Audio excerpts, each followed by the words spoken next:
Culture Discourse Podcast. Another week, another episode. The voice you're hearing, it's your boy Ben. What's going on, everybody? It is Lindo. Yes, sir. And we've been trying to get this dude on for a while now. Every week, he got horrible obligations canceling on us. And I did. Last week, I texted him like a couple hours before.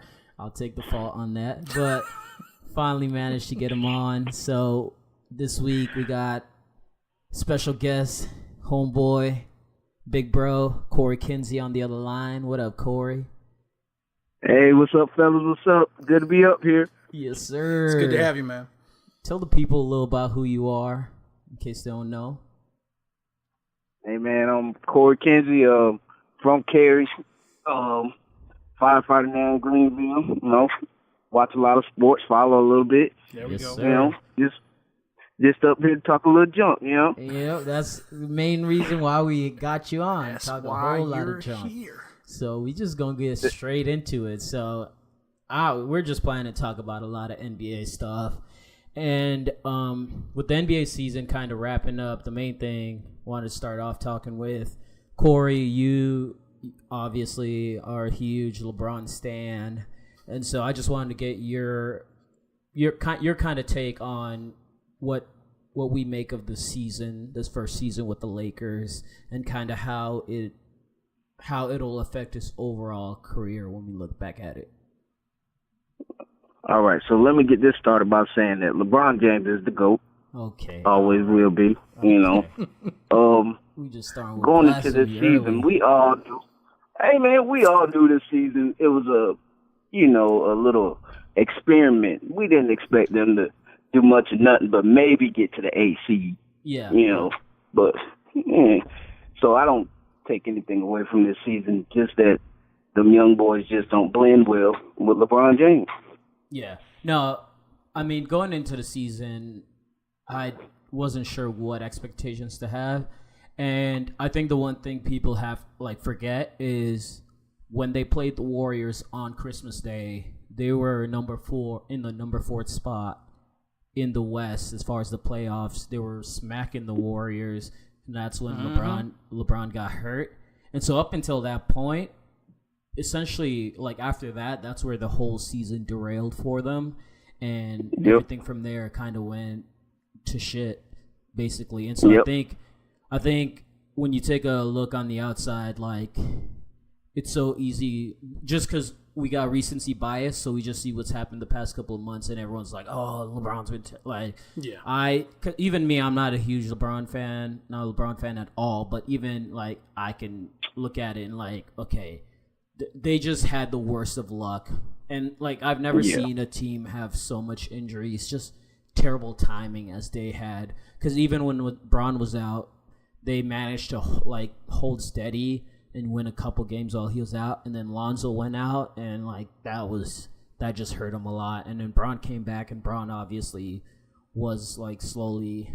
I'm 90% sure they rushed him to bring him back on. And then I think the other part of it that hurt was the fact that the whole AD thing. Now that I think that a lot of that falls on LeBron, and that's just with the fact that AD signed to his agency essentially.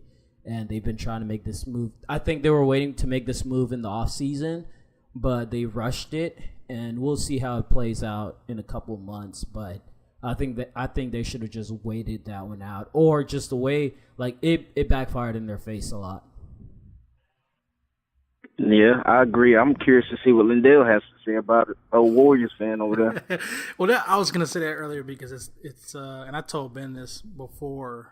When we were kind of at the midway point of the season, I was telling him, I was like, it's hard to be neutral.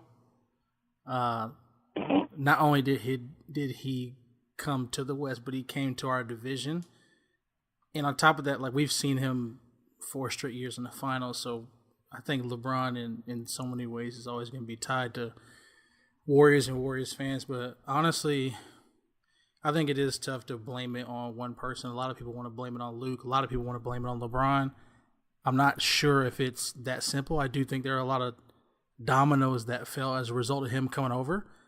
You look at the Cleveland Cavaliers teams that had the most success.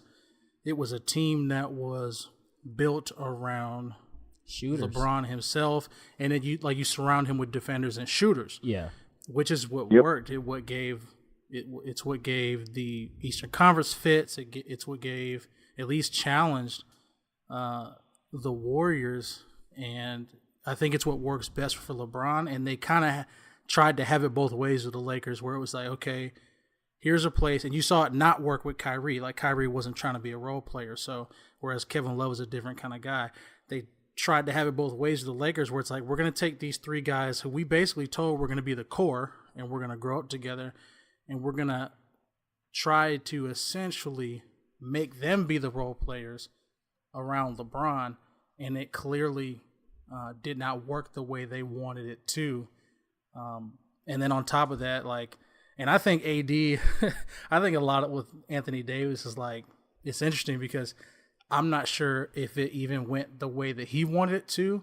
I'm wondering if he tried to do essentially what Paul George did with the Indiana Pacers, where it was like, hey, I want to let y'all know I'm not going to re-sign with y'all. Because that's what Paul George did. Yeah, trying to help them out on their side. So at least get something back from me while you can. Right. Yeah. And you throw in the LeBron stuff, the clutch sports stuff. I was going to say Rich Kleiman. Rich is KD's agent.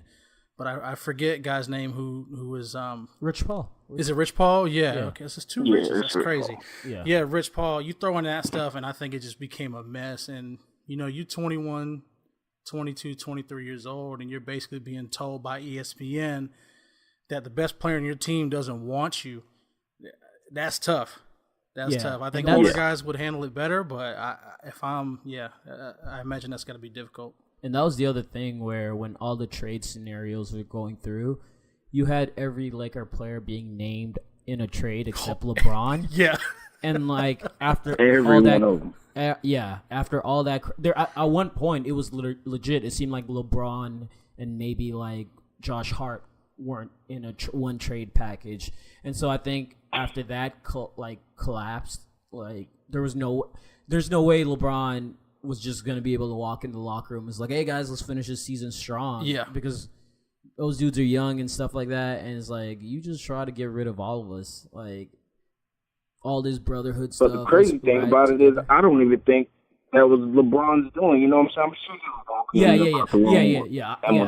guys, let's get this done or whatever. But I agree. Media portrays things and makes things a lot worse than those young boys are on social media. So I'm sure it was killing them.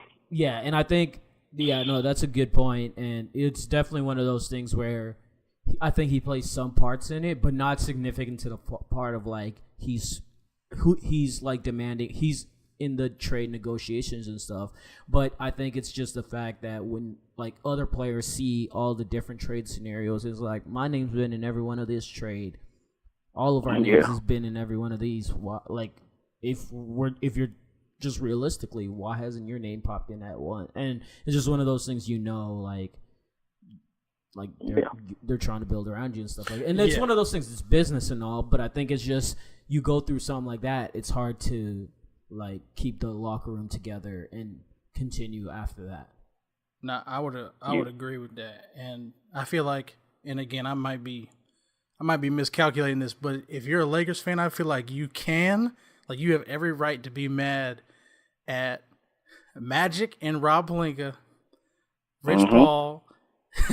Rich Paul, because I think a lot of that blame, I think both of y'all are right, a lot of that blame goes on LeBron, where I'm not sure. I imagine some of it is warranted. LeBron's the face of it. Yeah, but he's the one out in front. Yeah, because it's basically a spider web with LeBron in the middle. All of it connects back to him in a way. Rich Paul so represents easy. LeBron James and Anthony Davis. Bro was could you imagine?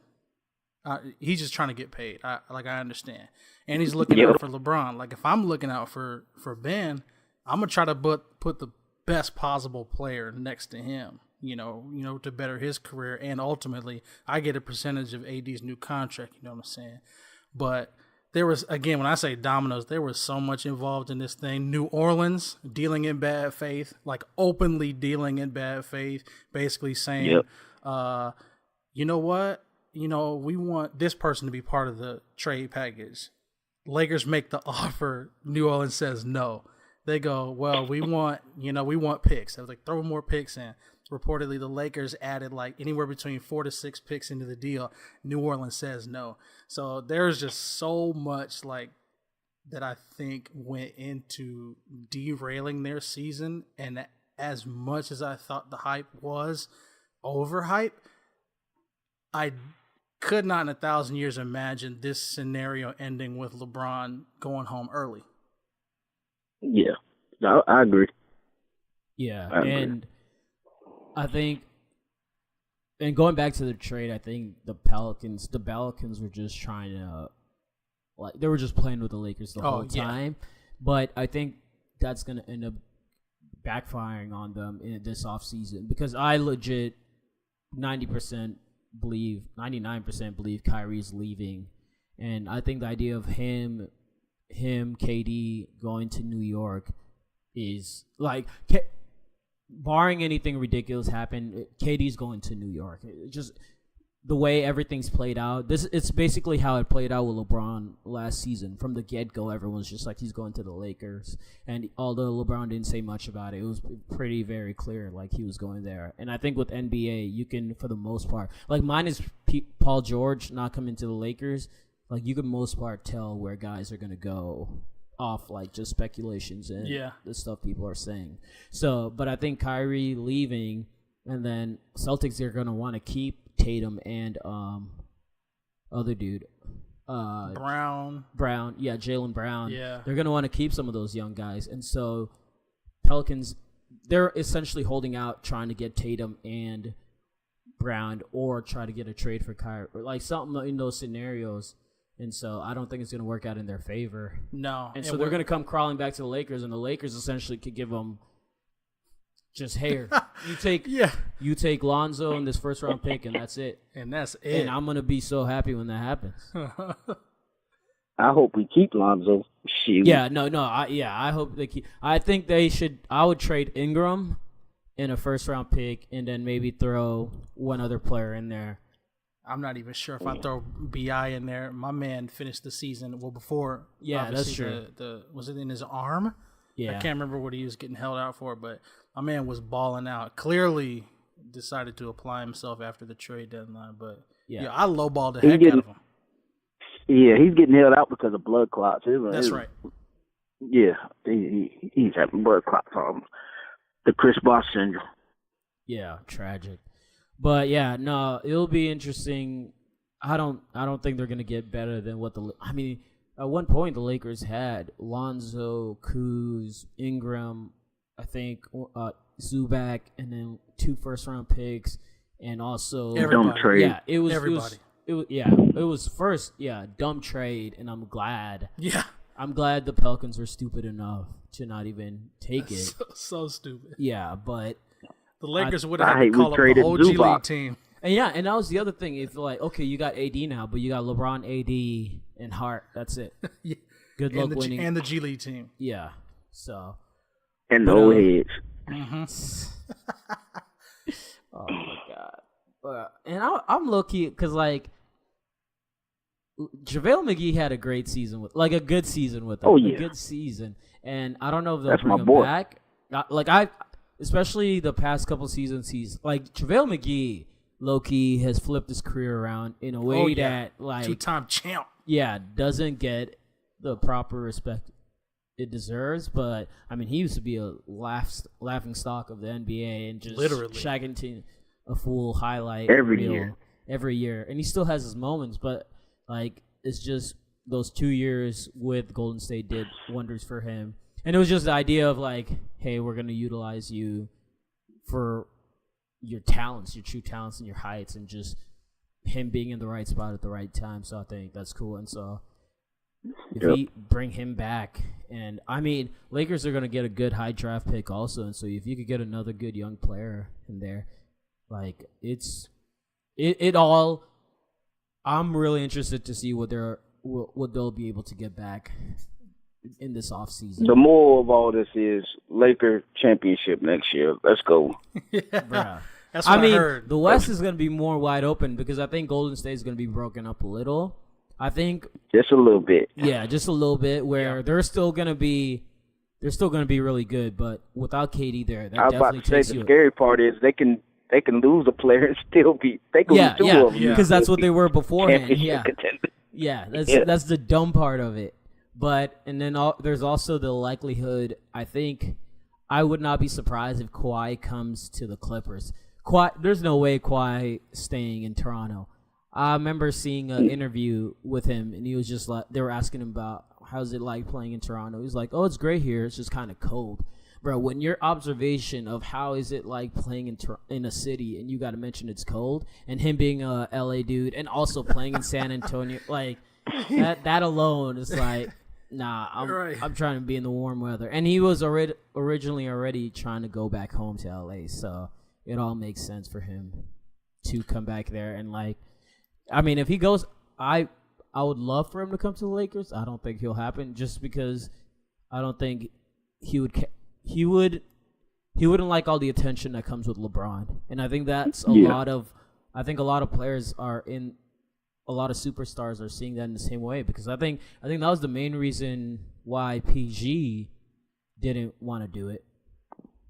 Yeah. So I got to ask y'all then, and obviously trades are a different story. What is y'all's ideal free agency get for the Lakers? Bro, Klay Thompson. I'll take Klay or Kemba Walker. I'll take Kemba. Or Kemba, Kemba would be wild. I would take Kemba. Kemba would be. I've been seeing a lot of stuff with Kemba, and I'm like, yeah, free him from Charlotte. There were rumors of the Cavs trying to get Kemba back when LeBron was with the Cavaliers. I'm trying to figure out how those two haven't been playing together yet. Yeah. It's been quiet. I think he might come though. We'll see. He might. And I've been hearing a lot about it low key. And yeah, Clay's always just wanted to play in LA because of his dad and all. And I mean, Clay this is would the perfect be time for LeBron, bro. This would be the perfect time. Yes, sir, buddy. I need that. Yeah. And that's like, you get Clay. That's another year of Kuzma developing, Ingram developing. And say you trade one of those guys or whatever, and you do end up getting AD, you got LeBron, Clay, and AD. Say you get to keep Ball, and then you get your top draft pick from this year and some other free agents. They could easily flip it around, or it could also. I mean, they've just hit such a low point. There's no way. The worst case scenario is Kawhi signs with the Clippers. Because I think you talk about dominoes. I think that's dominoes too. Because it was rumors, right? Jimmy Butler supposedly wanted to go to the Clippers. Kawhi supposedly wanted to go to the Clippers. If that actually happens and the rest of the league sees that, I worry about what that could do. I don't know, like reputation or buying power that the Lakers have. But Klay Thompson next to LeBron. Oh my gosh. Just last week, I watched Klay Thompson strap up Nikola Jokic, bro. It didn't make any sense. It didn't make any sense. But so Klay Thompson, Kawhi, Kemba, I think would be pretty legit, especially at the point guard position. And this free agency is supposed to be one of the most ridiculous ones, because there's so many big names. I wish I had the list pulled up, but there's Isn't Devin Booker on that list too? Not yet. I think he's He's probably restricted because he's still on his rookie. Or no, they gave him an extension, didn't they? I'll say they did extend him already. I think they extended him early. That's right. They extended him really early to a 5 year. Yeah, but there are some big names out there, and I know Bradley Beal was one too, but he got extension. Mm-hmm. Yeah, Bradley Beal would have been. I think Bradley Beal would have been available if Paul Wall. I almost called him Paul Wall. John Wall didn't get injured. He might as well be Paul Wall. God, dude. God bless Bradley Beal, bro. John Wall has now approached, in no disrespect to Russell Westbrook, because I think Russell Westbrook has appropriated his game to be an excellent teammate to Paul George. But John Wall is approaching Russell Westbrook bad teammate levels. You're not even that helpful anymore, bro. You're not even the best player on your team anymore. Brad Beal is a baller. That dude is a certified hooper. But I love John Wall too. Yeah, no, I mean he's a hometown dude. I watched him play in high school. He's somebody I always rooted for. He's just, I don't know what it is. He's just become kind of intolerable in his old age. I don't know what it is, man. problem is he can't shoot. That's the problem. And he let his bruh. True. He need to shave every once in a while too. I'm pretty sure that might be part of the problem as well. He might shoot. Little hygiene problem. Get right. So no KD to the Lakers?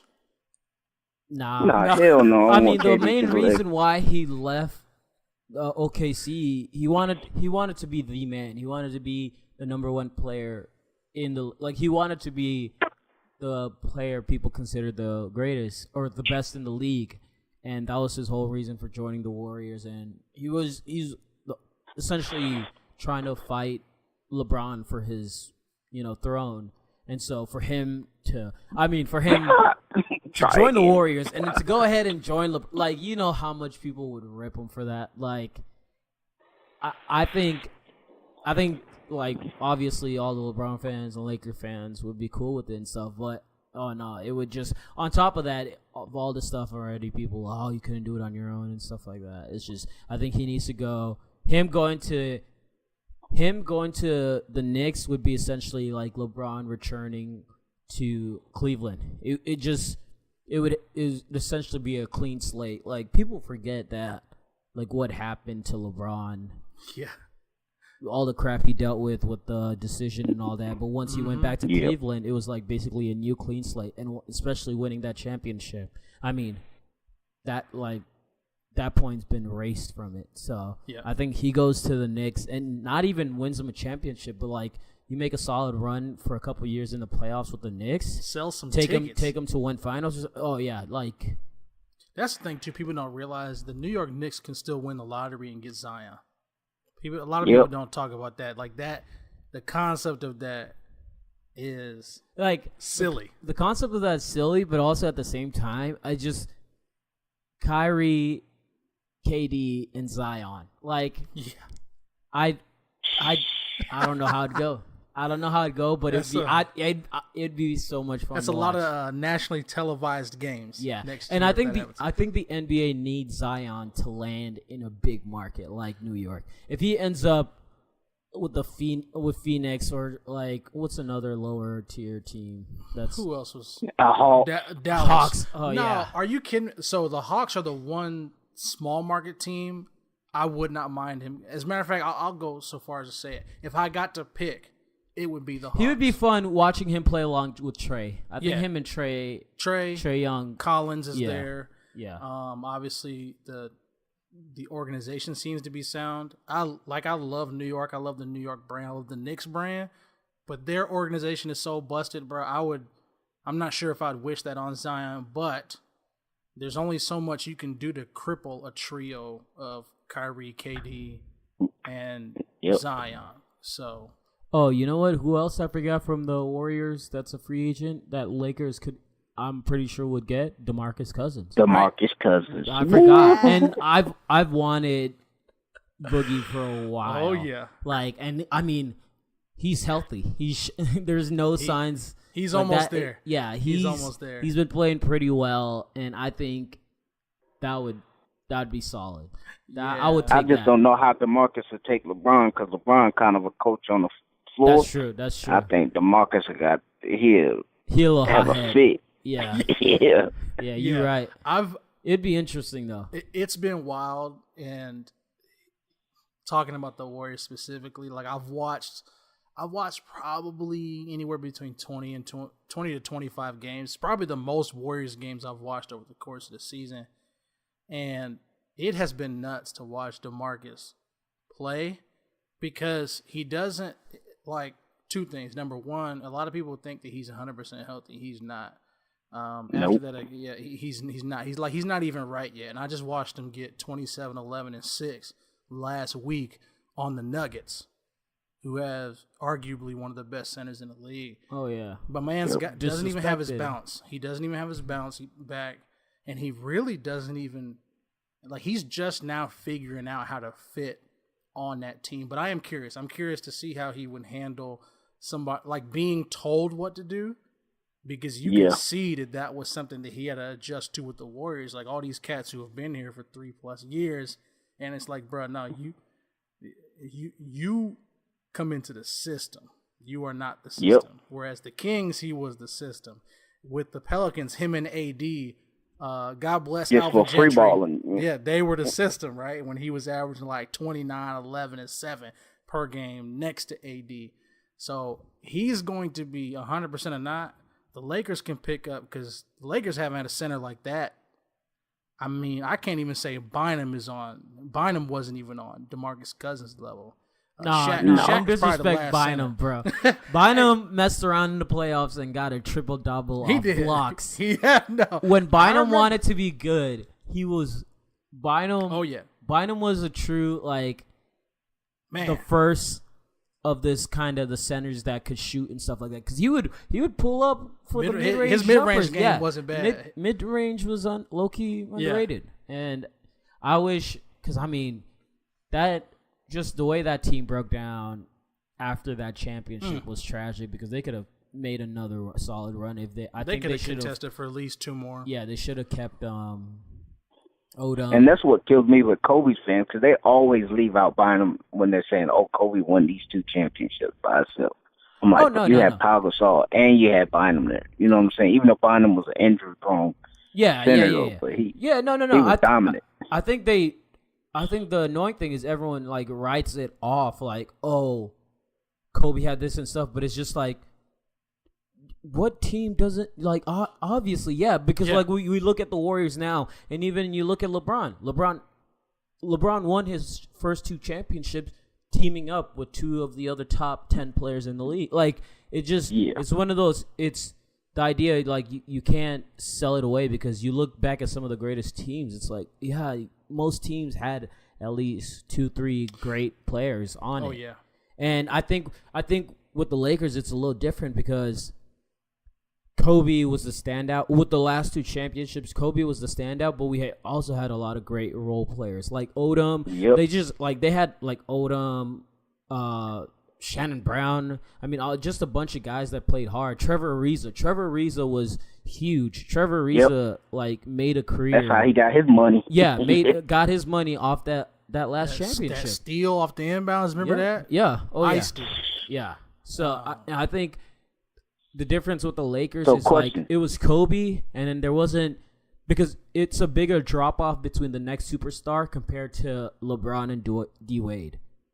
Compared to because I think you would obviously say D Wade is better than Gasol or whoever the Lakers' next best player was, and so I think it's just one of those things. People, I agree with you. You can look at it both ways, but people are quick to discredit Kobe with the Shaq thing and all also, and it's just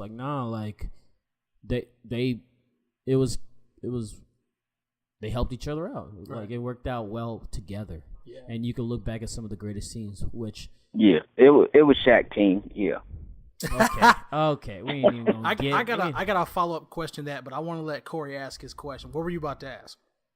Oh, so we're saying that teams need multiple players or whatever. So if Giannis goes out and wins this championship, are we going to consider he did it almost by himself with the team that he has now? I don't think you could say that because I think Malcolm Brogdon is really good. I mean, he's been hurt for weeks now. I mean, he's still doing it. You know what I'm saying? Yeah, no, he's been hurt for weeks. But if you look at the overall season, they're at the spot where they are because of their big 3, which is essentially Giannis, Brogdon, and Chris Middleton. And is Middleton hurt also? I think Middleton's hurt also. I know one other, I know they have 2 major dudes for them injured right now. But I think if they go through this playoffs and they make it to the finals off Giannis and they don't get Brogdon and whoever else is hurt back, that's one of the most impressive feats, especially for how good the East is this year. The East is stacked for the first time in a while. And so I think, you easily got to give him that credit. Bledsoe, we're forgetting about Bledsoe. Bledsoe. Who is hooping right now. I'm ready for the conversation to change when we talk about which championships, quote unquote, mean more, because I feel like the only reason that conversation started in the first place was when people started talking LeBron versus Michael Jordan versus Kobe versus whoever, was we all of a sudden started going, okay, we know who has more championships, but let's look at how much those individual because if you ask LeBron has said straight up 2016 means I'm the greatest of all time, which I don't necessarily agree straight. with. No, Damn absolutely straight. not. I'm not gonna ask you to tell the truth on the pod because you know exactly how that championship was won. That Draymond doesn't get suspended for something BS. Yeah, we're not even like, gonna go there because it's a known quantity. They don't win that. The reason why I think the conversation about how much championships are worth needs to change is because I've been saying this forever, and Ben, you can attest to this. As incredible as Jordan's 6 for 6 is, as a whole, especially when you look at the 80s and on, the talent level in the NBA now is so much higher. You cannot win a championship without other all-stars. And that's what kind of lends to your point, Ben, when you say if Giannis gets a championship this year, and like what you were saying, Corey, if Giannis wins a championship this year, to me, like if you insist upon having that, like how much does it weigh or how much is it worth, that's got to be one of the greatest of all time. Oh yeah, that's easily would be one of the greatest performances in the playoffs ever, because he's either going through the Rockets or the Warriors, most likely the Warriors. Right. So to go most likely the Rockets. Yeah. Okay. Spoken like a hater. So to go through a stacked East this year, which you got Philly, you got the Celtics, you got all these teams in the East that are actually really good for the first time in a while. So to get through all that and then to go face whoever comes out of the West, which you're going to get the top team essentially in the league that comes out of there. And so to do that, beat them in just beat them. Like, yeah, easily you got to write that off for Giannis. And I think, man, I wish he was in a bigger market because it's like I'll be forgetting he's in the league just because he's in Milwaukee. I'll be forgetting. Like, and there was at one point I remember last year when I was talking with Mike and he had told me Giannis was the point guard for the Bucks. I was like, no way, bro. Yep. No way. And then I looked it up. It was like, sure enough. And I was like, I didn't even know Buddy was their point guard, which is just stupid. If you Google it, they got him as point guard for real. It's ridiculous. It's so dumb. But yeah, he does that. It'll easily be one of the greatest seasons ever. And, yeah. And he's having his best defensive season this year too. Easily having the best defensive season of his career. And I think everyone locking everyone up. I think everyone's pretty locked in on him winning MVP this season also. Yeah, yes, I agree. He's starting to distance himself. No disrespect to James Harden. I think the first half of the season had James Harden in a runaway. But I've been saying for a while, people need to pay attention to Jokic, who has fallen off since the halfway point, but specifically Giannis. Yeah. The disrespect Giannis was getting at the halfway point in the season was unbearable. And I think part of it is, like, my man plays in Milwaukee. Yeah. Yep. But my man his games are hardly nonstop on TV, and every other night there's a Rockets game on TV. And, like, James Harden did have his insane run, but I think something that's forever going to go against James Harden is just the way he plays. And, like, it's a difference between playing, like, he's a great scorer and stuff. I think it's just so hard for a lot of NBA fans to watch James Harden play because I can tell you're playing for the foul first, not to just get the bucket. And when the dude's spending, like, getting 20, 30 free throws a game, like, it's just hard to watch like that. I know when it comes to Rocket games, I turn them off. I don't mind it. Stop fouling. First, see, we're not even going to go there because I already know you know. You just be saying stuff. Oh, man, I can't wait to get Corey in the court again. First time he drive, he throw his head back. I'm disrespecting the foul. As soon as you call foul, I'm grabbing it and going the other side of the court, bro. I'm not respecting that whiplash. Yeah. That Call of Duty getting sniped. My man James Harden be suffering from beard trauma, bro. I seen his beard get slapped and throw his head back. Stop fouling the man. Nobody's fouling him. The funniest thing I remember from the season earlier was it was Josh Hart, I think, guarding him, and he just essentially put his hand behind his back. Yeah. Because it's like, I can't even put my hands up because they're going to blow the whistle. I've never seen anything like it. It was so funny. Because they fouling him. No. No. Stop. Stop. That Okay, man is crafty. okay. He is crafty with the ball. It's just nothing you can What's that really do mean? about it because All right, he's let me- crafty. Like The only either other he's gonna have Let me some ask you body. the this. only other dude Let me that ask they you use this. crafty for is Chris Paul. He does the same stuff, just Yeah. not as well as James. No, Harden. Chris Paul's annoying because he does the same stuff, and then he'll get called for something, and he'll get butthurt about it, Right. and he'll go off on the ref. I hate Chris Paul. Dude. Y'all just some haters. I hate Best Chris scorer in the Paul. league. Chris Paul and James haters. Harden. Goodness, I still to this day hate And you Stern. disgust me, Ben, because you're a Kobe fan, and this man Harden plays exactly like Kobe. No. Stop. Bruh, Yes, stop. he does. Stop. He's a jack. Stop. He's a jack, Stop. just like Kobe was a jack. Nope. Oh, we talk. Don't Okay, even. if we're talking scoring mentality, I can see it. Scoring mentality, Yeah, yes, that's but what like I'm as talking far about. as play, no, don't even. No. I ain't talking about the fadeaway and all. I'm not talking about they play identical, but No. there's mentality of going out every night, taking 30 to 40 shots, Yeah. and not giving a Okay, damn. I can see That's- that. Yeah, no, that's fair, but I think the thing that's different with Kobe and with James Harden, you can watch like when he was having his insane run. I remember there was one, he brought the ball down, everybody was just standing at the top of the key.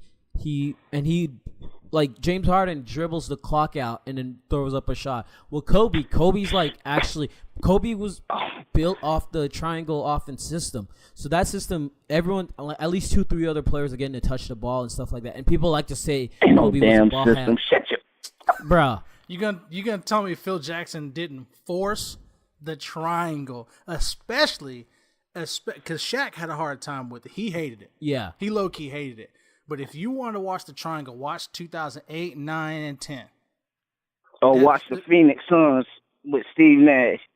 I mean, look. All I'm saying is the triangle dominated the Lakers' offense for 3 years, specifically when Pau Gasol came in, because he was the dude that actually run it with Kobe. Yeah. But now Kobe was looking for that elbow shot after the ball had already been passed 2-3 times.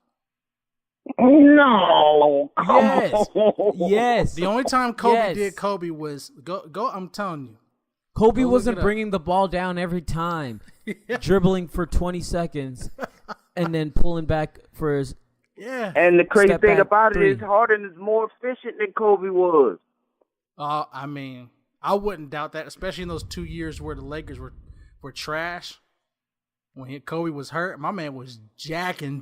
Yeah, and Yeah. I don't hold that season against him because he had literally nothing else on Nah. the team. It was just him and a bunch of young dudes that like. And the thing that's annoying to me about this season right now, where a bunch of people have been giving crap to the Lakers about, oh, y'all traded D'Angelo Russell. It was like, dude was immature as hell. He wasn't ready. When he was in LA. The best thing the Lakers could have done for him was trading him. And everyone forgets about how it ended for him with the whole Nick Young and the Yes. Iggy Azalea thing. Like, that was the last straw. He basically broke the locker room after that. And there was no way the Lakers were going to be able to keep him.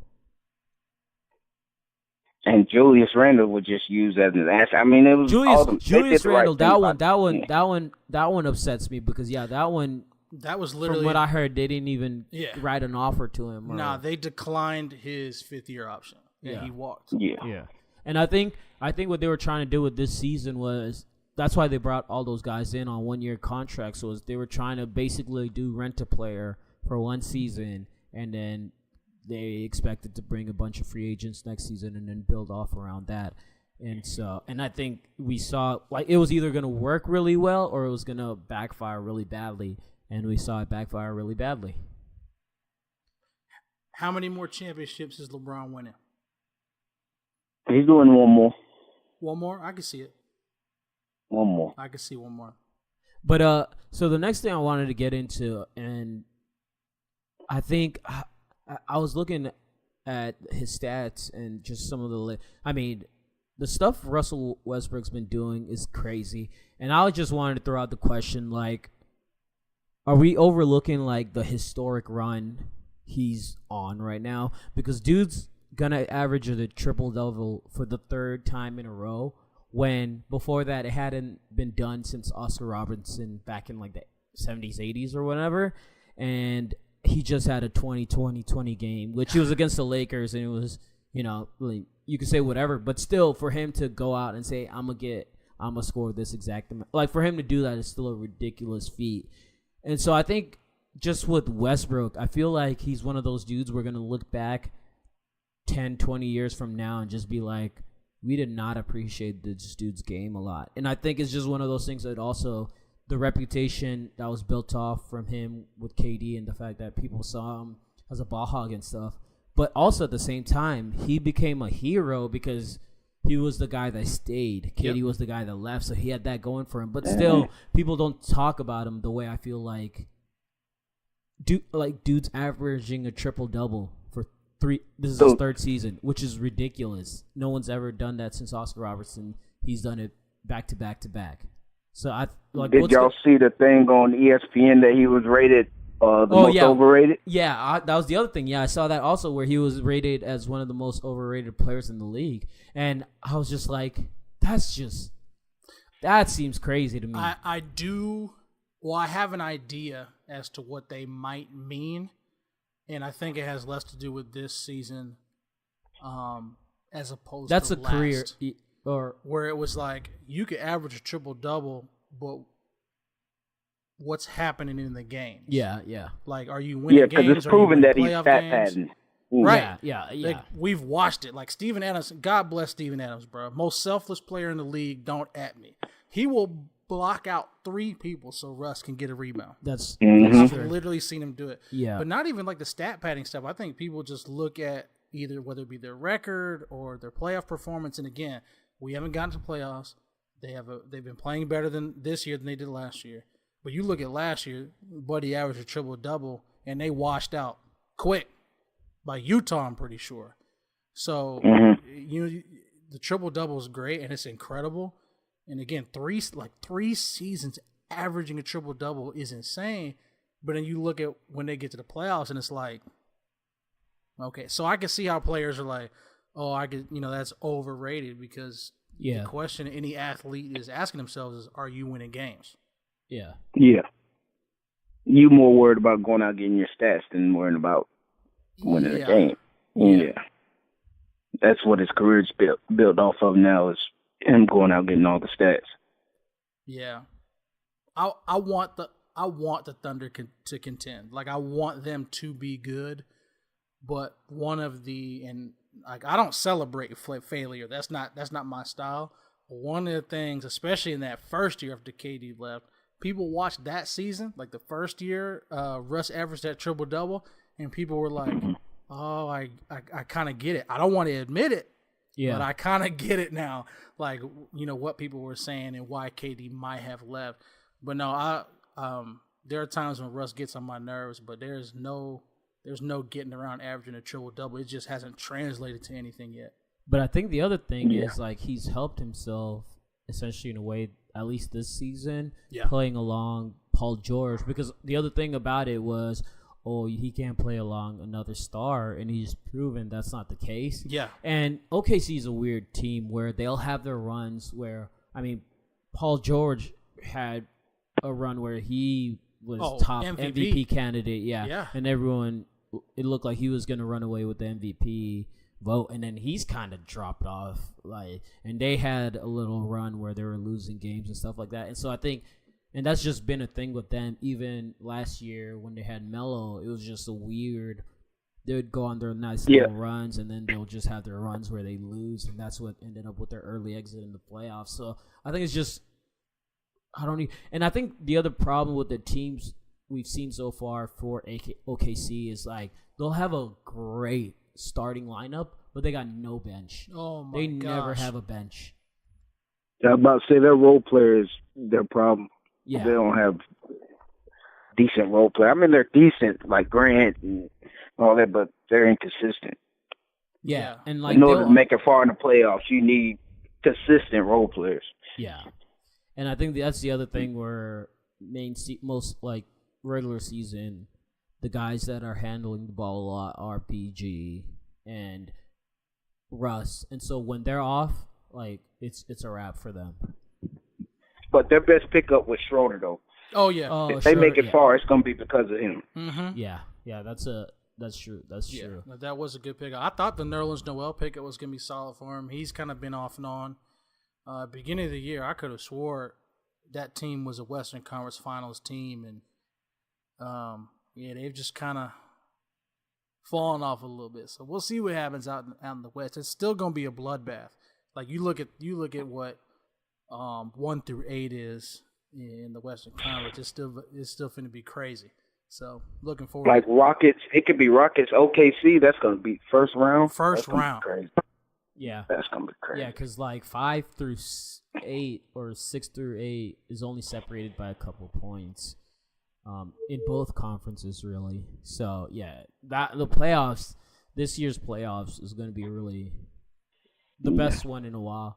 Not that the past ones haven't been good, but this one's by far where I think the East has stepped up as far as talent-wise. It just spread across other teams because in the past years it was just like there's not a definite East winner right now. Yeah, it's not a definite, and Toronto, it's not like, Toronto's going to get to the Eastern Finals just to choke against LeBron like they do every year. And so Philly might get it. Philly, I mean... Yeah, there are 3, I would say them, Milwaukee, and Philly, Milwaukee, and Toronto. Boston. Toronto. Oh, dang. I'd put Toronto... I think Boston is Boston's just, up there, too. That they're done with each other. You could tell... Like, just, it's constantly, when they lose, just, I think Kyrie's trying to be an old head, which it's crazy to me that Kyrie's only, like, 25, 26, because I feel like he's been in the league for, like, 10 years now. Because he did come out when he was 18 and stuff, but dude's still young, which is really weird. Oh, yeah. But that's the other thing where I've seen, like, the fact that he and LeBron essentially made up halfway through the season, and he kind of apologized to LeBron. I was like, look, I would not mind Kyrie finna be a Laker. You two rejoining back in LA. I would take that easily. If that was like the consolation prize for not getting AD, I'd be fine with that. Yeah, but my boy JJ Redick been hooping. Duke boys go. I throw that out there. Mad you just threw JJ. He had a few 30-point games. You know, he's still been on killing Philly, them boys. Yeah, he's still crushing. On Philly. Right, so current Eastern Conference matchups. If the playoffs started, I think we got one more game, 1 or 2 more games, depending on what team you are. Current Eastern Conference matchups. There's a few of these that are good. 1-8, Milwaukee, Detroit. That should no disrespect to Detroit. That should be a sweep, barring any Blake Griffin heroics. Toronto, Orlando, Philly, Brooklyn. I will watch that series. Brooklyn could take it to 6, even 7. They can do it. I don't even know how Indiana made the playoffs after Depot got hurt. I just don't. They were still playing solid after Depot got hurt, which is crazy. I don't get it, and they have done it. Boston, Indiana, right there is Charlotte, right there. Miami's out. Washington 32-49. That's wild to me. That's crazy. Here's what's crazy about the East: as much more even this year's the East is, it's still crazy because Detroit is currently the 8th seed and they have a losing record. Like they're in, and they're 39-41. That's gross. At least it's not bad as past years. Past years you'd have it's worse. Like 7 and 8 or 6 through 8 that were losing records. Right. Just like y'all need to or just at 500. Yeah. Warriors, Clippers, Nuggets, Spurs, Rockets, OKC. If the playoffs started right now, all of these are good, bro. It's literally Warriors, Clippers, Nuggets, Spurs, Rockets, Thunder, Trailblazers, Jazz. Every single one of those is gonna be fire. Every one of them. Everyone. Yeah. Honestly, the Warriors, Clippers could end up being a sweep, and it would still be competitive. Yep. So just to see my man Lou Will fire y'all. He is. He does it every time. Bro, they're going to name the 6-man award after him, and they might as well. The thing that makes me mad is, like, he's going to, like, Lou should be starting from a team. Smooth. Like, he probably just does it. He's like a mini Paul Pierce game. Like, he doesn't move fast at all. But he's just smooth. he doesn't move fast, but he's just quick with his shot, and like he's good at creating space with little space, if that makes sense. Yeah. But next thing I wanted to get into, I heard this last week. I forgot. I think it was on the radio, but Jay Billis referred to Dwight Howard as a future Hall of Famer, and I laughed really loudly. Then, of course, I think yesterday or a couple days ago, Vlade Divac got inducted into the Hall of Fame, and I was just like, I mean, I thought it would be ridiculous for Dwight Howard to make it into the Hall, but also the Basketball Hall of Fame is pretty garbage because it's been proven they basically let anyone in. There's dudes that average like 13 points their career that like have gotten in, and it's pretty bad. But the idea of Dwight Howard as a Hall of Famer just seems wild to me. Like, I guess because he's goofy. I'm not gonna disrespect him like that. He's a Hall of Famer. He's a Hall of Famer. Yeah, but I think it's one of those things. Is he getting in off his time solely with Orlando? Because you take him out of Orlando. How many seasons did he play with Orlando? Like 4 or 5? He actually played 7. 7 seasons with Orlando? 8 seasons, sorry. With Orlando? Mm-hmm. Oh, gosh. I'm looking at it right now. I will say this. His best statistical year, which I'm pretty sure he got Defensive Player of the Year that year, he was averaging 23 points, 14 rebounds, 10 assists, 2.5 blocks, and a steal and a half per game. Crushing them boys. Yeah, he played 78 of the 82 games that year. Jeez. He was shooting 60% from the field, 59.3. Now the free throws were still broke as a joke, but his I can't remember if it was the 10-11 season, but his Defensive Player of the Year stretch was insane. That next year he was averaging 20.6, 14.5, 2 blocks, 10.8 rebounds. Like he had a 4 or 5 season stretch where he was the most dominant big man in the league. Oh yeah, because he was on that list for like 2-3 years straight. We were arguing who's the best center in the league, and he was up there. He was number 1. Yeah. He did have that, and then it just quickly went downhill for him. And it went downhill. I think the biggest thing people write him off with is just the goofy stuff, and that especially hurt him when he came to LA, and then from there on, I think he went to Houston for a season, and he's just now basically been bouncing around teams. And I think that's the hard thing with the the Basketball Hall of Fame, especially looking just the current climate of it now. There's so many good basketball players, like you were saying earlier. There's so much talent. There's so much talent, and so are they gonna tighten up who they let in, or is it basically like everybody gets in? Because at the rate you could look at it, I can nominate at least 2 or 3 people from each team that can make it into the Hall of Fame right now, which is tough. I guess who would surprise you right now in the league if they later down the line got into the Hall of Fame? I feel like all the guys that are left, like I think about Carter and Nowitzki, like those I don't think we would argue with. No. Carter, Nowitzki, Wade, obviously, like those guys are in. The most fun conversation I've heard this year was who's had a better career, Andre Iguodala or Carmelo Anthony. Ooh. Dang. Because one started really, really high and went down, whereas one, if you remember, like steady. It was crazy because like I remember this dude being in the dunk contest with Allen Iverson. Like if y'all remember that, when Allen Iverson threw that pass off the side of the backboard to Andre Iguodala, like they played on Philly together way back in the day.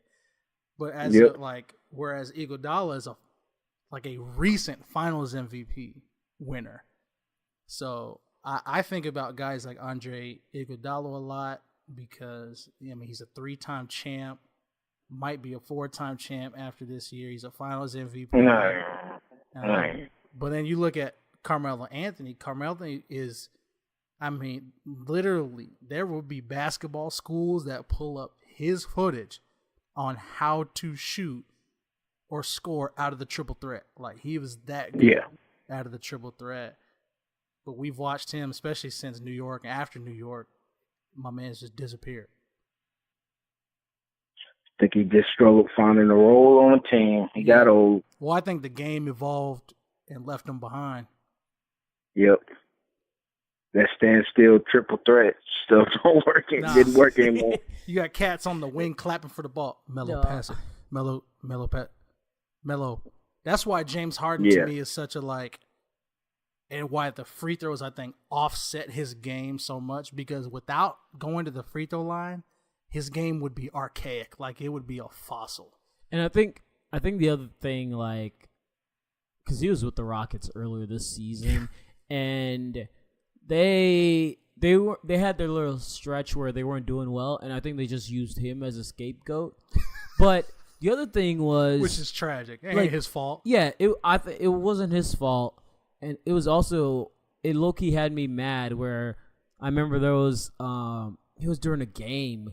He had a three. He pump fake, dribbled, took a couple steps up, and took a mid range, and they essentially like got pissed off at him because he didn't take the three. And because the Rockets game plan for the past couple of years has been just shoot the three. Yep. Like any mid range. The D'Antoni effect. Yeah, the D'Antoni effect, which it's like, okay, it works well, but then also you get Game 7 against the Warriors where y'all missed 26 threes in a row. They were down 3 points for a good amount of the game, like 2 or 3 points. They missed 26 threes in a row. 27, which is ridiculous. Ridiculous. Because that series was over. It was. No, it was. All you needed to drive in, and that's the thing, especially with James Harden.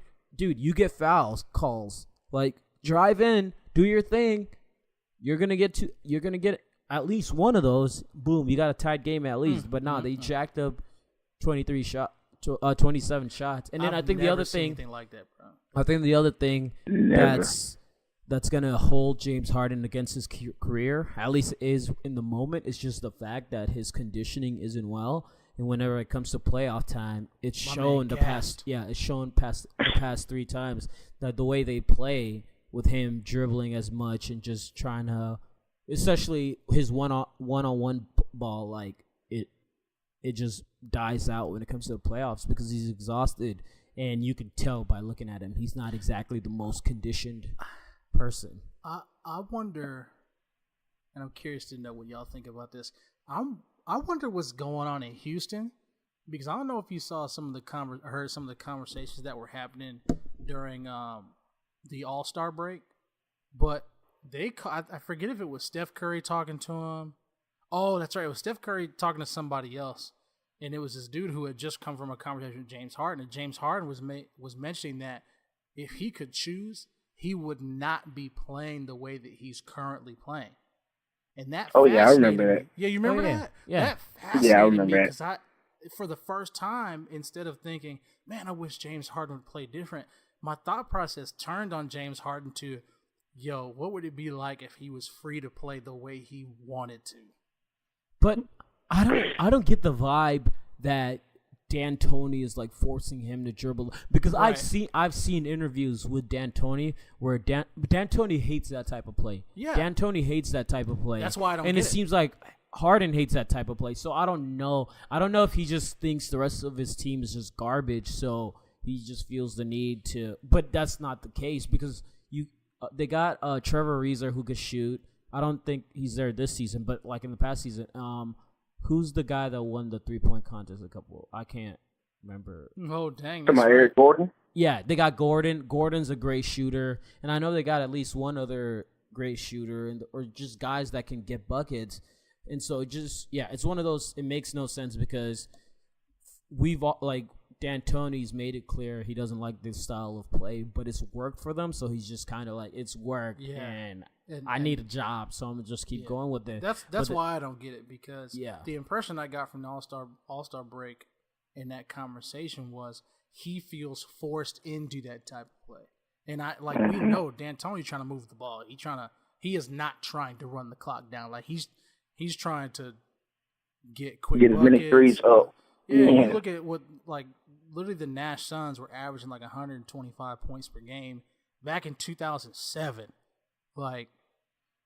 So yeah, I don't know. I don't know, man. I think about James Harden a lot ever since All-Star break because we basically heard that if it was up to him, they wouldn't be playing like that. I think something bigger than what we don't know inside the locker room. I don't know. I mean, man, we need to be talking about who the Houston Rockets are going to get. They just don't have any money. No, the Rockets' issue is that you can place a 7-30, 80-20 bet that Chris Paul is going to get hurt in the playoffs. Yeah, that's the other thing they have going against them, because I think in the past 3 or 4 playoffs he's gotten injured, and it even goes back with the Clippers. I don't think there's been a playoffs where he's played all the way through not injured. He's played less games every year for the past 4 years. Even less with games. The Clippers, less games every year for the past 4 years straight. Yeah. So it's not a good sign. No. That's not going to work for you. The contract they gave him, I was like... Yeah, that contract, I know. I saw that contract also. I was like, yikes. Have y'all not been keeping up with just the injury? Yeah. But he deserves it, though. He deserves it. He just got to stay healthy. He can't overexert himself. He's just old. Right. He's got to learn how to pace himself. And that was my thing. I wasn't mad at how much Chris Paul was getting paid, because my man deserved to get a contract that big. It was knowing that they had to let go of Ariza, Mbamute, a couple of other guys, knowing that they had to let those guys go. I was like, bruh, important guys. Y'all just took the reigning world champs to 7, the same team that swept the Eastern Conference team to 7 games. Y'all were that close, and y'all don't return your two best two-way players? Yeah, 2 best defenders. Yeah, I was like, that's not that. Yeah, taking a step back. And didn't do a good job replacing them. No, that's the other thing. They got Austin Rivers and Kenneth Faried. Them cats are gonna get run ragged, bro. Yeah. There are 3 teams in the West right now that have Austin Rivers. No disrespect to Austin Rivers. There are 3 teams in the West right now whose guards that have Austin Rivers in a body cast by the time them series is over. Man, it's gonna be rough. Austin Rivers, he should have never. I like Austin Rivers though. He plays D though. He does. Nah, he does. He But can't he should have score never really gone. He's to a play. Duke guy. That's what it was. Oh no, that's 100% what it is. Yeah. All right, here y'all go. All I'm saying is Austin Rivers plays defense pretty well at his position. Nah, by no means am I saying Austin Rivers is trash. I think he's just gotten a bad rap because he was coach's son. But the Western Conference guards are too much, bro. Western Conference guards are too much. Yeah. I hope Austin catch a body. Watch this. Ooh. Zero bodies. I hope he does too. 0. I hope it does too. 0 It's bodies. probably not going to happen, but hey, No. it's all good. Last thing I had was I wanted to talk about the most disrespectful NBA teams of all time, because I was talking with Devan Smith on Twitter and I came to a realization, the 02-03 Lakers team was hella disrespectful, because that's the one where Shaq dunked on Buddy, dunked on him, came down, pushed Buddy to the ground, and dude tossed the ball at him. If we talking and then that's the one where I don't know if the same season, but dude tried to hit Kobe with the 2-piece. And you look back at that Lakers team, they were hella disrespectful. So I'm trying to look through, because I think the Warriors, the current Warriors team is up there now, especially this season, because have you seen some of the stuff they've been doing with the referees? The Warriors, joke. Yeah, the Warriors disrespect is more low key and doesn't stand out as much. It's not like people are finding stuff, but the way that game, they had a couple last week where KD hits that shot, they call the foul, whatever. Next play, Curry hits the shame shot in the corner, and they're all laughing at the referees. I was like, this is one of the most disrespectful things I've ever I've watched seen. Curry's whole career. I'm I'm still mystified by that game, and again, I'll preface it by saying this: I don't condone any kind of treatment like that at a ref. I just don't. That being said, that was hilarious. Something happened, and something got said over the course of that game because you just don't do that. Yeah, right. Like they missed a call on KD. I understand, and you hit a shot kind of despite the situation. It almost confused me when it happened because I'm like, yo, why is he going after the ref like that? Yeah. So it leads me to believe something was happening during the game to where Buddy was kind of just like, hey, despite the fact that you were trying to stop us, I hit the shot, yada, yada, yada. But if you want to talk about moments, I think there are a lot of moments. The thing that I mean, number one in my brain is that Shaq dunk. I just showed Kara that the other day. Oh, dude. Like, it was one of the most disrespectful things ever. And that was team, on TV. That team just had hella it was on moments TV where they were so disrespectful. Kara legit said, did he just put both hands in his chest? I said, yeah. Yep. Yes, but he tossed. Shaq was just disrespectful in general. So disrespectful. You know how when cats take jump shots and they keep their wrist up there? Yeah. Yeah. Shaq pushed this dude and held his hands out there like he was paused and then ran back down the court. Ran back on the court. Nah, if I'm gonna pick a team, most disrespectful team, I don't care what era, bro. The Bad Boy Pistons. Bad Boy Pistons. That was were easily the most unashamedly disrespectful team. That's I've one of my ever favorite 30 for 30s on Netflix, like the ones that they came out with ESPN. The one on the Bad Boys, so good. Yeah, that's all I really know about him is watching that 30 for 30 because that's just not in my era. Yeah, Lindell who he is, so he got to watch it. I'm only 28. They were around before I've just had the opportunity to, as of like you talk about players, you talk about hoop, to kind of go back and kind of watch stuff. Yeah. But I think about even outside of the Malice at the Palace, I think about that Ron Artest, Steven Jackson, Jermaine O'Neal Pacers team. They were mouthy even before all that stuff happened. That team was crazy too. Yeah, I mean with the Bad Boys, like you could credit them for Jordan becoming who he became because they had it was like the Jordan play or the Jordan book, whatever, where it was that one playoff season. It was essentially just don't let Jordan get the ball. They were beating up. They were beating up Jordan like crazy, and then that was that off season. Jordan just trained like hell and came back and like destroyed everybody. And from there, that was where his just legacy even took off. But yeah, you could credit them a lot for why Jordan became who he was because they bullied the crap out of Jordan early on in that like his career. I ain't never seen LeBron get fouled like that, bro. What you talking about? I ain't seen LeBron ever face defense like that, bro. Oh, Lord. I'm just trying to get you riled up, man. I'm trying different eras. We're in different oh my eras. God. The hand check rules back then were basically non-existent. Oh my God! Here we go with this bull. I'm just trying to get you riled up, bro. I know the eras were different. The hand check rules are different. You can barely breathe on cat. Well, depends on who it is, but you can barely breathe on cats now. LeBron get fouled every time he go to the basket. Stop. I'm sorry. Well, that was the other thing I was gonna bring up earlier, where I was like, okay, you talk all about this James Harden getting fouled. Who do you think gets fouled more, LeBron or James Harden? Well, LeBron definitely. Yeah, I'd agree. It's just LeBron absorbs contact a little better to where it just looks like he's not getting fouled. Yes. Just like Shaq said when he was in the NBA, it's unfair, the dominance that Shaq had that he didn't go to the free throw line as more as he did. Oh, yeah. It looked like Shaq was playing with little kids.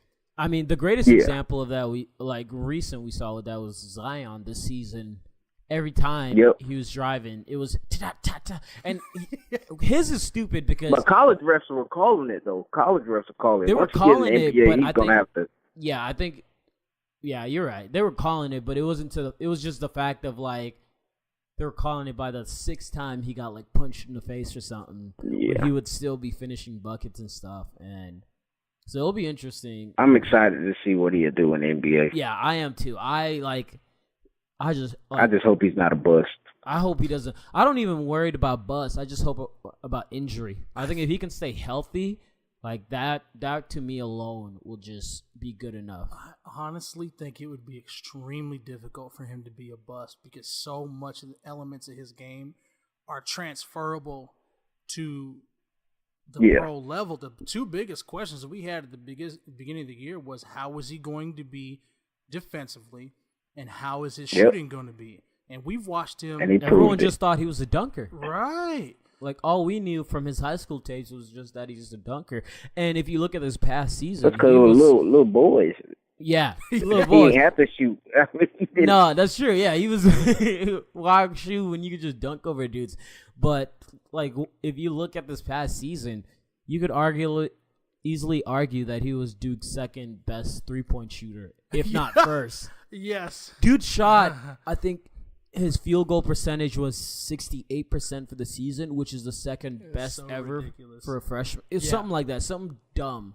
Yeah, which is more of a statement on Duke's 3-point shooting than Zion's.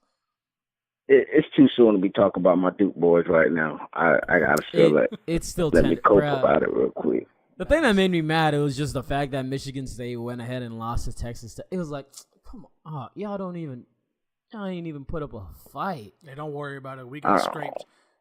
Half the team caught the flu, and we got scraped by Auburn team that believed it was supposed to be there. So, UNC fans can't really say a ton.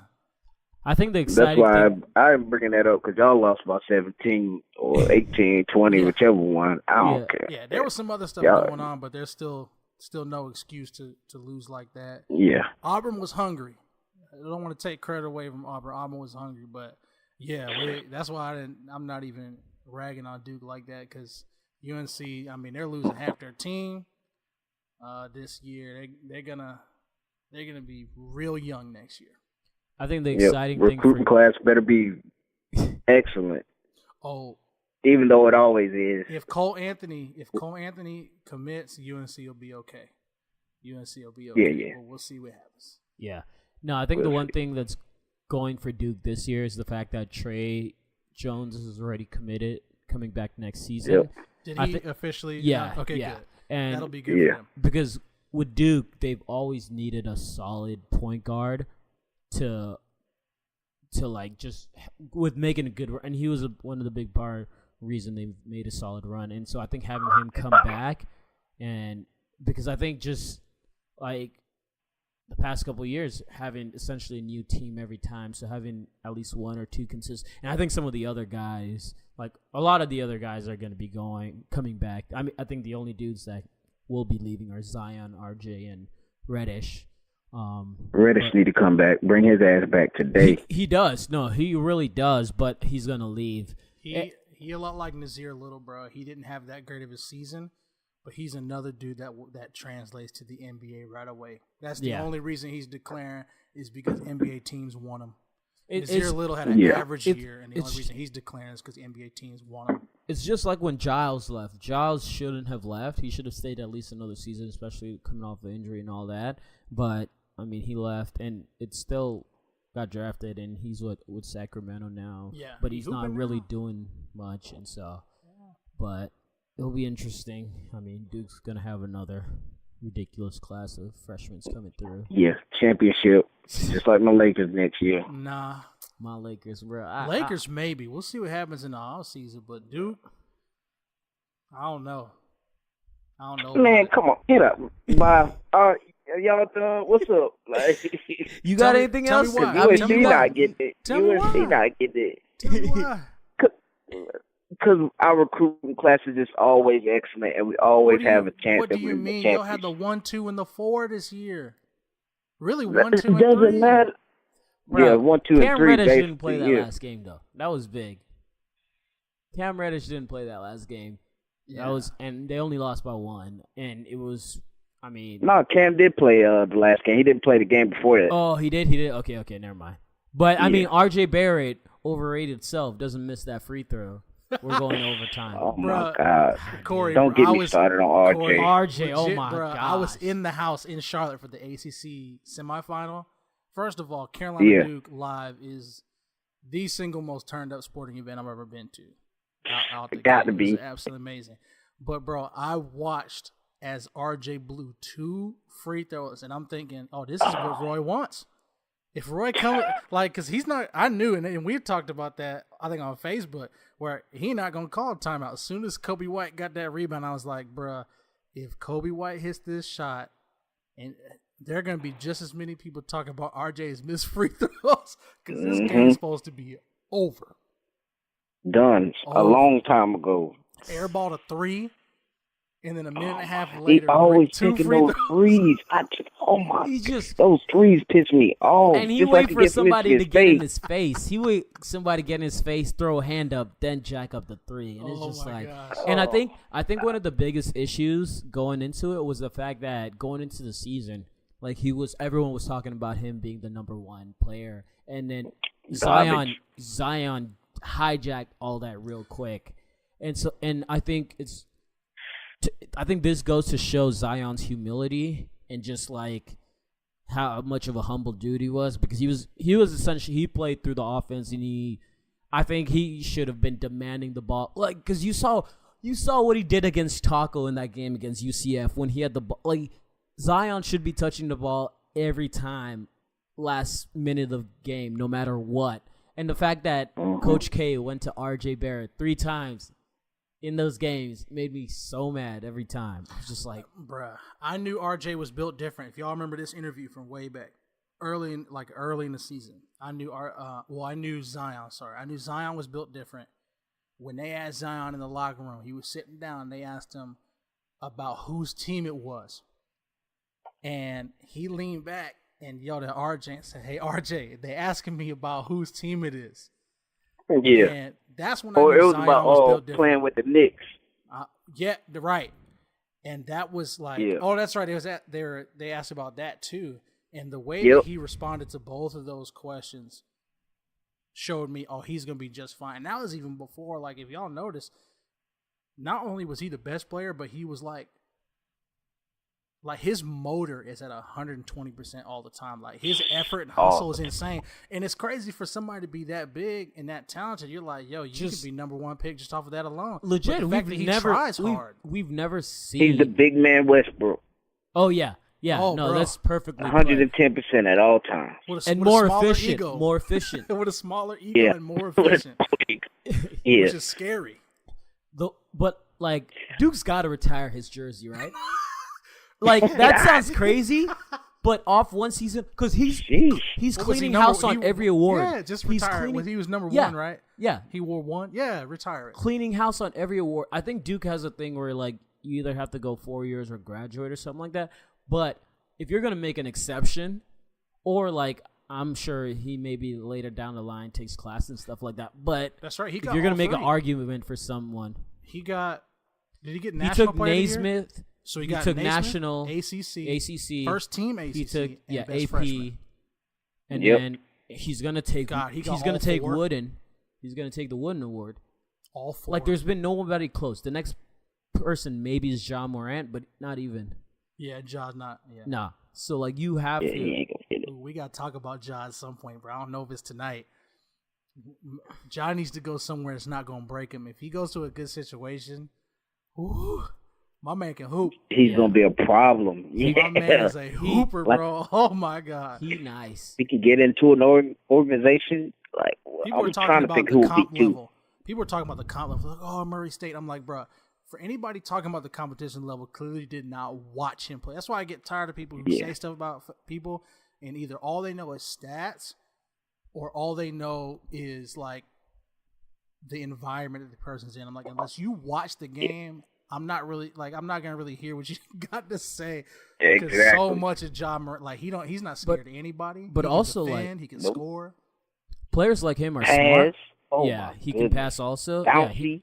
I mean, his first game he had a triple double in the in the tourney. Easy one against stupid Marquette. Don't get me started on them. They comparing his handles to Kyrie, his athleticism to Russ, like, he's gonna be a problem. He's gonna be all right. I don't care where he goes. No, he's gonna be all right. Okay, here you go. I'm just saying stuff just to get him riled up, bro. Let's keep Light Bright out of the conversation, please. Light Bright.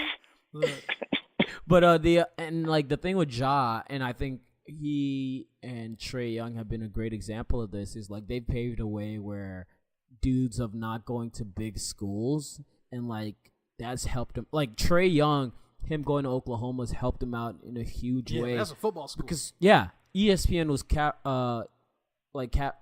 following along Oklahoma basketball for solely because of Trae, and the same we saw with Murray State. Yep. And so there's just, I think you get more of those guys that end up going to those smaller schools just because the attention is going to be all on them also.